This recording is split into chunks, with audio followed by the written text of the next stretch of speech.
Hi, Chris again. Hi, how you doing? You alright? Yeah, sure. Right, a couple of days ago, I downloaded the new Marilyn Manson album. I know, bad me, but I couldn't wait. But I promise I will get the deluxe version when it comes out because it's freaking awesome. So this is my review of The Pale Emperor by Marilyn Manson. Now, for the last decade, he really went off the rails, like since I'd say Golden Age Grotesque. Now that was like his best album musically. But he, like, I don't know what it was. I think it was his association with Evan Rachel Wood that really knocked him off the rails. And he was just writing heartbreak songs, and he wasn't the strong Marilyn Manson that I sort of looked up to, like during the Hollywood days and before that. And this is like the first album I think like he's really sort of kind of like found his feet again. I thought Born Villain was a really strong album, but this sort of like knocks it out of the water. It's really, really good. I was going to do a track by track breakdown. Like Killing Strangers is like, it's a really good opening. It's slow and it broods, and the chorus just gets into your head after a while, and like I've been like singing it all day. It's just like it's a really good starting track, and that sort of kind of like goes straight into like Deep Six, and it reminds me of like Antichrist Superstar, how like Beautiful People was like the second track on that sort of just went straight into like the single, and Deep Six is the obvious single. It's heavy, it's punchy, it's, you know, it's smart, and its lyrics with like the narcissist Zeus reference, I think that's really, really cool. And then that goes straight into Third Day of a 7-day binge, and that's like, I think that's the first single that everyone really heard in its entirety, and I think that's a really good track. It's slow. I didn't like it at first, but it's one of those songs that's sort of grown on me. And then that goes into Mephistopheles of Los Angeles, and that's a really good swing track. It's sort of kind of like, it reminded me of like Dollar Buzz Ziggity Zag from Golden Age Grotesque, because it's got that swing element to it, and it's a really cool track, and it sort of makes, it gives another persona to Marilyn Manson again, sort of like how Omega was, or the Antichrist Superstar, and that's like his new thing now. That goes into Worship My Wreck.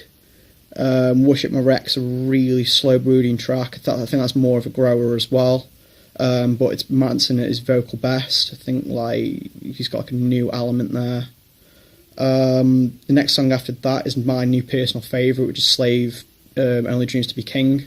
I love the starting sample. It reminds me of like Portrait of an American Family, where like Pogo used to just like do loads of samples, and there's a beautiful synth that sort of kind of like just connects the choruses and the verses together, and that just, yeah, it gave me chills when I first heard that. I thought that was amazing. The track after that was Delve Beneath My Feet. That's going to be a grower, I think, on me as well, but that's like a really cool bar song. I think that's really, really cool. Song after that, I think it was Cupid Carries a Gun, and I think everyone heard that first, and I thought that was like a really cool song. That was on like the Salem bit where Tyler Bates, God bless him, has brought Manson back to his best. I think it's brilliant. That's like, it's a really cool blues song. It's like a really good toe tapper. I think that's really cool. I love that song. It gets brilliant towards the end. And Odds of Even, I think, is Manson just playing off himself. I think that's a really cool track, lyrically especially. I want to go into the lyrics, but I don't want to wreck it for anyone who hasn't heard it yet. But it's Manson playing with opposite, and it's a really slow burning track. I really do like that song. I'm trying to think if I've missed anything out. I think Birds of Hell Are Waiting, I don't think I've mentioned. I think like Birds of Hell Are Waiting is that's a slow track for me. I don't know what to think about that yet. it's slow and bluesy, but it's alright. And the acoustic tracks are great as well. I think the acoustic versions are brilliant. But overall, I think it's his best album since Hollywood. And like, especially on Worship My Wreck, it harks back to that sound. When Manson, I think, was at his most powerful. I'd say his most frightening. But this is darker and it's danker and it's really American. Like, the blues element is great. It's heavier than you expect, but there's no obvious single. Like, I'd say like Deep Six is as close as it gets.